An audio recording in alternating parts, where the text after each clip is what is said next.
여러분 보시면서요. 구독과 좋아요 알림 꼭 부탁드리겠습니다. 이렇게 앉아서 당할 수는 없습니다. 앉아서 지금은 사실은 많은 이제 언론들이 분석하고 있지만 이 대통령 탄핵에 대한 반대하는 집회가 지금 4분 5열이 돼 있습니다. 뭐 여의도파, 광화문파 뭐 등등 또 거기에 따라 입장들이 또 좀 다 달라요. 그리고 또 많은 분들께서 이제 그동안 이 다 보수로서 지지하던 분들도 조금의 탄핵의 문제, 비상기업에 대한 문제 뭐 등등에 다 입장이 조금 갈립니다. 저희 뭐 어벤져스 구독자분들도 많이 또 갈리시고 나가시고 뭐 새로 들어오시고 뭐 이렇게 하는 상황인데 어쨌건 이 지금 현재 상황으로 가면 탄핵에 대한 인용될 가능성 뭐 이 크고 그렇다면 국민의힘은 좀 미래를 준비를 해야 되고 뭐 그런 상황에 누구라도 지금 나무를 심어야 되는데 어쨌거나 이 전체는 보면 하나의 그 핵심적인 전선은 있습니다. 이재명을 대해서는 안 된다라는 그 하나의 이 기본적인 전선은 형성이 돼 있어요. 근데 우리가 이 분열돼 버리면 선거 해보란 말입니다. 자, 그래서 최근에 이제 이 당시 한동훈 전 대표와 함께 의기를 모았던 이 당협위원장들 같은 경우에 이제 언더 73 정확했죠? 7호 아니고 언더 73. 맞았습니다. 네, 한 번 실수하죠. 두 번 실수 안 합니다. 네, 자. 친한계 이 소장파 모임이라고 하는데요. 이제 유튜브를 하기로 했습니다. 이게 했는데 벌써 한 10,000명이 넘어갔더라고요. 와, 10,000명 넘었어요.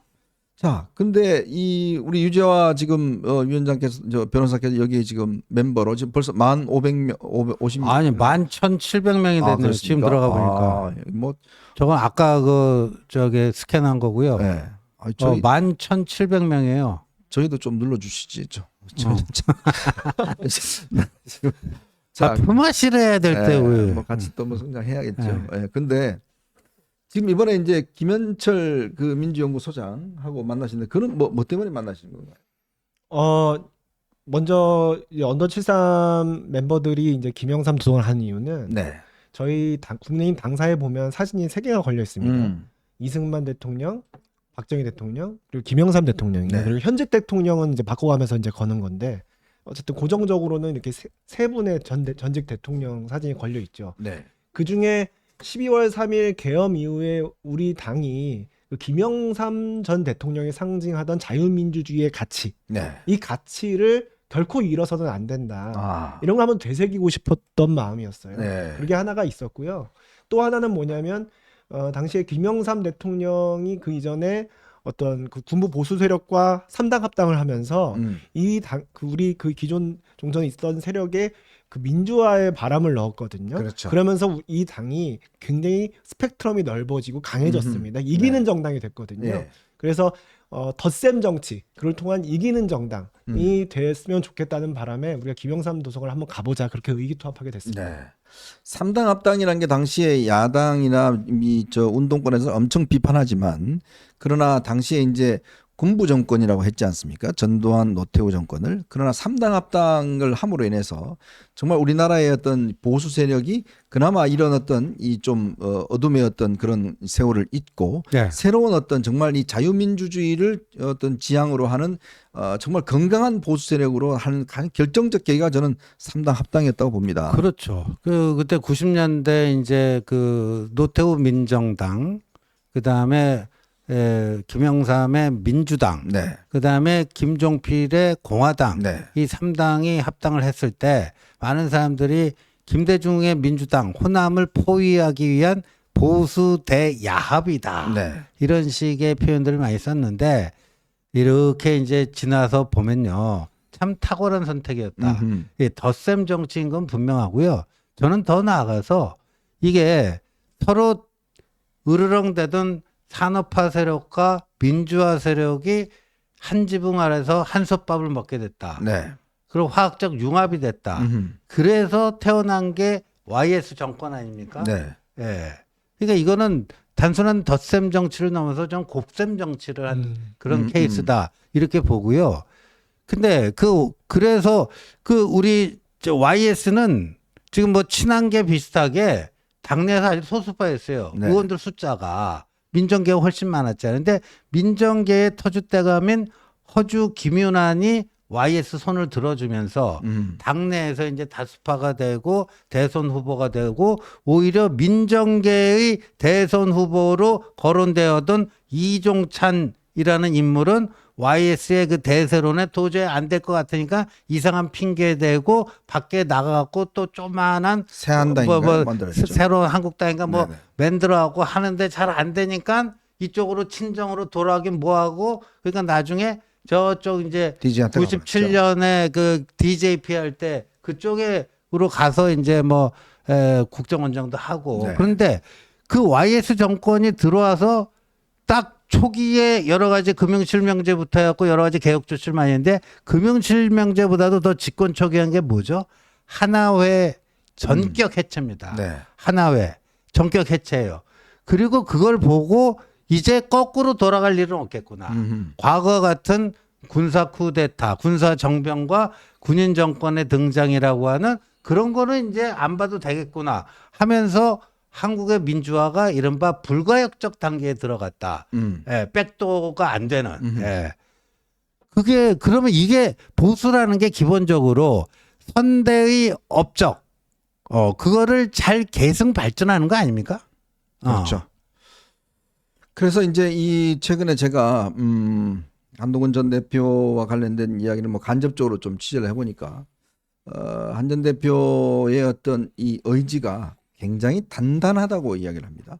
즉, 내가 이 정치를 앞으로 뭐 설왕설래하죠. 뭐 나오냐 마느냐 뭐 등등 있지만 본인의 의지, 즉 마지막 떠나면서 이야기했던 본인은 정치를 계속 하겠다라는 의지가 굉장히 강고하고 그렇게 국민들을 위해서 본인이 헌신하겠다는 의지가 또 굉장히 강하고 특히 본인을 지지해 줬던 많은 분들의 어떤 실망시켜 줄 수 없다라는 것들 그리고 본인이 어떤 좌절이 있더라도 헤쳐나가겠다라는 어떤 강한 뜻을 갖고 있다고 합니다. 그리고 아마 최근에 두루두루 뭐 많은 분들을 만나고 있는 걸로 저는 알고 있습니다. 또 이게 원로들 많은 분들 만나서 많은 조언도 얻기도 하고 또 본인이 부족한 부분도 많이 챙기고 있는 그런 상황이라고 알고 있습니다. 자, 근데 이제 지금 뭐 기자들의 관심이나 많은 또 우리 지지자들의 관심이 한 대표가 언제쯤 이렇게 이 국민들한테 모습을 나타낼까라는데 우리 유주아 의원님은 뭔가 팁을 좀 주시죠? 그건 정말 아무도 모를 것 같은데 네. 중요한 거는 그런 기회가 분명히 저는 조만간 생길 거라고 봐요. 그러니까 언더 73의 활동 때문에 생기는 건 아니겠지만 네. 지금 이제 점점 시간이 가면서 여론 지형도 조금씩 바뀌어가고 그러면서 이제 우리 보수 지지자들뿐만 아니라 국민적으로 뭔가 이 지금 법치주의라든가 자유민주주의가 붕괴된 지금과 같은 굉장히 불안한 상황에서 뭔가 새로운 대한민국을 세워줄 그런 강력한 리더십을 조금씩 저는 찾고 있다고 생각하거든요. 네. 그런 마음이 점점 차오르다 보면 어떤 계기가 있을 겁니다. 그런 계기가 어떤 식으로 만들어질지는 예측하기는 어렵지만 저는 조만간 그런 때가 올 거라 생각하고 뭐 제 생각엔 3월까지 갈까요? 2월 중에는 어떤 식으로든 그 계기가 만들어지지 않을까 저는 기대하고 있습니다. 네. 이러면 또 기자들은 유재와 이후에쯤 제 내피셜입니다. 뭐 그렇게 하면 되었을 것 같은데 저는 그렇게 봐요. 저는 많은 정치인들 쭉 보면서 정치인이란 게요 어떤 상징이 있어야 됩니다. 네. 이 사람은 뭘 했는가에 대한 상징물이 있어야 돼요. 자, 한 대표한테는 그런 상징이 있습니다. 뭐냐면 결국 계엄을 막고 국민의 어떤 이 편안한 생활, 국민의 어떤 자유를 지켰다는 부분. 이거는 뭐 그 누가 아마 지금 최근에 뭐 언론들이 보도하면 따르면 이 민주당보다 더 먼저 이런 부분에 대해서 계엄에 대해서 반대하고 적극적으로 계엄을 막았던 대한 어떤 그런 상징성이 있습니다. 사실은 지금 다른 후보들을 보면 그렇게 뭐 상징성이 있는 인물들이 보이질 않아요. 특히 이제 국민들에게 뇌리에 많은 남을 상징성이 있는 거죠. 자, 두 번째로는 이제 좀 세대가 바뀌어야 된다. 우리 언더 73 저는 좀 소외된 거지만 어쨌든 저도 뭐 물러가야 되는 거고 73년 이하로 이제 뭔가 해야 되는데 뭔가 새로운 보십시오. 중국은 지금 20대 30대가 AI를 지배하고 있습니다. 자, 그런 세상에 대한민국이 서기 위해서는 이제 좀 세대가 바뀌어야 되겠다는 그런 어떤 느낌들이 있어요. 세 번째로는 요즘 세상에 팬덤을 갖고 있다는 건 정치인에게 굉장히 큰 플러스입니다. 이재명 대표가 지금까지 견딘 이유도 우리가 개딸들을 많이 비판하긴 하지만 그래도 이 개딸이라고 하는 팬덤이 있기 때문에 이재명 대표가 견뎌내는 거거든요. 자, 그런 면에서 저는 한 전 대표 가지고 있는 상징성과 어떤 정치적인 파괴력 분명히 있다고 보거든요. 예, 저 동의하는데 이제 팬덤을 얘기할 때 한동훈 팬덤의 그 다른 팬덤과 근본적으로 차별화되는 포인트가 있습니다. 네. 또 개딸 그 팬덤, 또 지금 윤석열 대통령도 팬덤이 생긴 거 아니에요. 이번에 네. 이제 계엄과 탄핵 이 전국 속에서. 근데 이제 이런 분들은 그 정치의 한쪽 한쪽 극을 대변하고 있어요. 그렇죠. 예, 뭐 개딸 전체주의랄까. 그다음에 윤석열 대통령 열혈 지지자들인데 또 서부지법 가고 너 또 선을 넘어가지고 좀 뭐 폭력 행위에 연루된다든가 뭐 이런 건데, 근데 한동훈은 정치적인 컬러가 뭐예요? 뭐 온건 보수, 합리적 보수, 네. 뭐 또 중도 친화적 보수, 뭐 그렇단 말이에요. 근데 이런 식의 그 정치적 컬러를 가진 사람 팬덤 갖기가 쉽지가 않아요. 그렇죠. 그렇잖아요. 좀 뜨뜻미지근하다고 예, 그러죠. 이게 뭐야? 뭐 화끈한 거 있잖아요. 그 뭐 우파면 확실한 우파고 좌파면 확실한 좌파고 이라지 그 소위 말하는 꼴통 지지자들이 쫙 늘면서 팬덤이 형성되는데 한동훈 그게 아니에요. 경상도 말로 아싸하다는 겁니다. 네. 저도 저기 워낙 지금 어벤져스 구독자분들께서 많이 응원해 주시니까 언더 네. 73 많이 응원해 주시니까 진심으로 감사드리는데 꼭 이렇게 덧붙여서 드리고 싶은 말씀이 하나 있어서요. 네. 언더 73이 이제 74년생 이하 젊은 정치인들의 모임이잖아요. 네.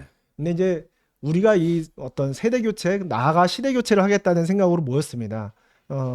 그렇게 해 나가는데 중요한 건 저희는 이제 젊으니까 먼저 앞서서 뛰고 부딪히고 이렇게 뚫고 나가겠습니다. 근데 아까 그 댓글 중에 오버 73이라는 말이 좋았다고 오버 73. 말씀드렸는데 네. 사실 언더 73이든 오버 73이든 우리가 함께 해 나가는 게 중요하고 저희는 젊은 사람들이니까 젊은 사람들의 역할을 전위적으로 가서 하겠습니다. 그래서 많이 도와주시고 또 이 김에 조금 광고하자면 언더 73 스튜디오 구독, 좋아요, 알림 꼭 설정해 주십시오. 네, 여러분들 지금 들어가서 꼭 눌러 주십시오. 네. 네. 선봉대군요, 선봉대. 예, 선봉대입니다. 네, 선봉대. 네. 그 역할입니다. 저도 쓰임새가 있을지 모르겠습니다. 네, 어쨌건 뭐 이제 새로운 흐름, 또 새로운 희망, 이제 이런 것들을 이제 2월 들면서 조금씩 이제 움터 나오는 것 같습니다. 이제 봄이 되면 뭐 새싹들이 막 움터 나오기 전에 땅 밑에서 많은 자기 변화와 자기 힘을 축적하지 않습니까? 저는 2월달이 그런 시간이라고 봅니다. 결국은 이런 힘을 축적을 해서 폭발적으로 이게 성장할 수 있는 그런 계기가 아마 언젠가 올 겁니다. 그게 준비하고 있는 게 중요하다고 저는 봅니다. 준비한 자에게 항상 기회가 저는 온다라고 생각이 들고요. 지금 우리가 뭐 하지 마, 여론조 하지 마, 우리는 그냥 갈 거야 라고 하는 사람들한테는 기회가 오지 않습니다. 자, 이재명은 보십시오. 벌써부터 딱 눈치를 채고 지금 뭔가 지금 분치를 계속 하고 있잖아요. 나중에 저 사람 이재명이야? 라고 할 만큼 분치를 떡칠을 하고 있는 겁니다. 근데 우리는 오히려 분치를 안 하겠다고 이야기를 하면 글쎄요, 국민들에게는 어떻게 다가갈지 한번 지켜보도록 하겠습니다.